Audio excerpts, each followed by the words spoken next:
conservative Indonesian Muslims protest a Coldplay concert for being gay friendly. Not even being gay themselves, just being gay friendly. We ain't having it. Okay. In Jakarta, Indonesia, a group of conservative Muslims organized by the 212 Brotherhood Alumni staged a protest against Coldplay's upcoming concert, citing the band's local support for LGBT rights as contradictory to Indonesia's moral values. The protesters, rallying after Friday prayers, expressed concerns that the British band's advocacy could negatively impact Indonesian youth. Novel Bamukmin, a coordinator for the protest, emphasized this sentiment, declaring, quote, Coldplay has long been a strong supporter of the LGBT, and its lead singer is an atheist. We must reject their campaign, their concert here.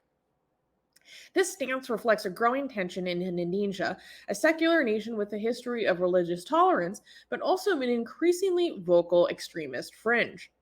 Despite these protests, Indonesia's tourism and creative economy minister has assured that the concert, part of Coldplay's Music of the Spheres World Tour, and highlighted in a highly anticipated event by many Indonesian fans, will proceed without disruptions, highlighting its potential economic benefits in the post-pandemic recovery.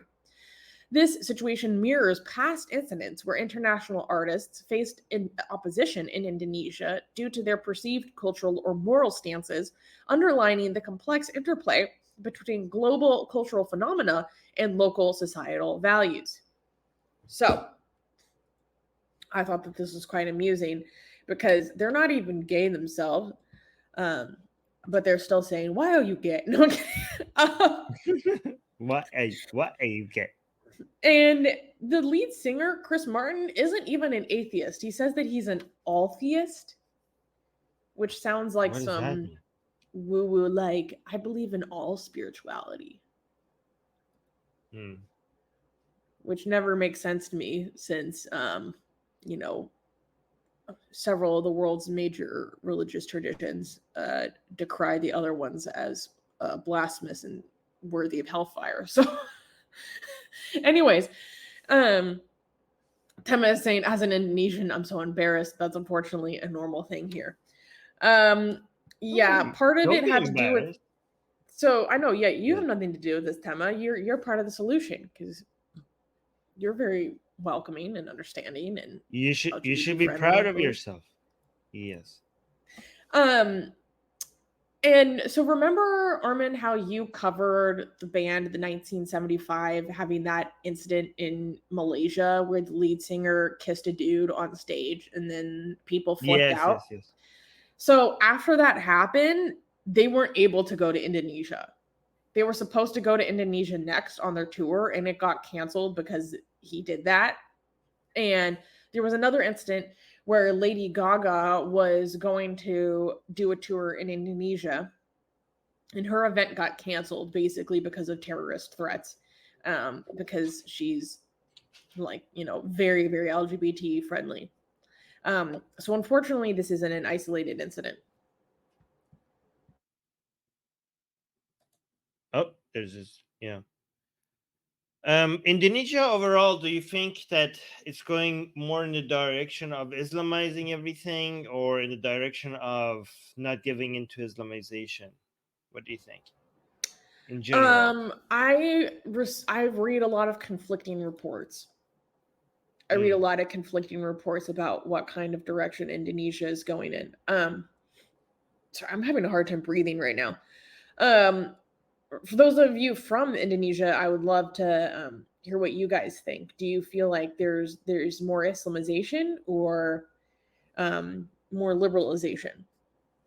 Because based on some recent reports that I've read, it does seem like they're, again, based on reports, a growing or more powerful Islamist movement. Yeah, Tema in the live chat from Indonesia.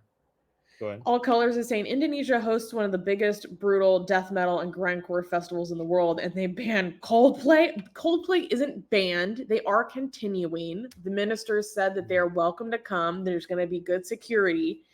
but there were people that were not too happy about it, including this guy standing in Jakarta holding what appears to be the ISIS flag. Oh yeah, I noticed that. Oh my god, you're right. Yeah. Jesus Christ. Yeah. So yeah, that's no big deal. Nothing to see here. Okay, good thing you mentioned that. Yeah. We got a super chat, and then we should go to the next news. Okay.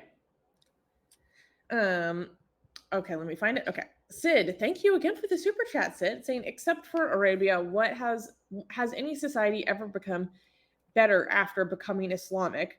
Iran, Egypt, Pakistan were so much better. Pakistan would be in India, Egypt would be in the West, and Iran secular without Islam. I think, yeah, this is what I would try to communicate to people, like, and Armin, you can comment on this too, like, that Islamists will never bring liberation. People need to understand that. Islamist movements have overwhelmingly failed, and when they are quote unquote successful, you get the Islamic Republic of Iran. And I don't know about you, but in all these countries where there's a bold Islamist movement, I actually want a lot better for the population than to be living in the conditions that Iranians are living in the Islamic Republic. I mean, I'm intimately familiar with the decisions and the sacrifices and what my Iranian friends have to give up and deal with on a daily basis. And it's horrible. Mhm. It's miserable.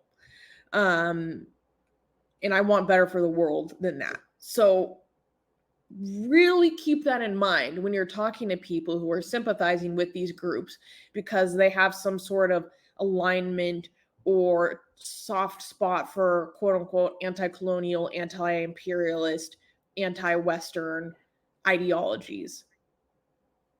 Think about what has been the results of these Islamist movements.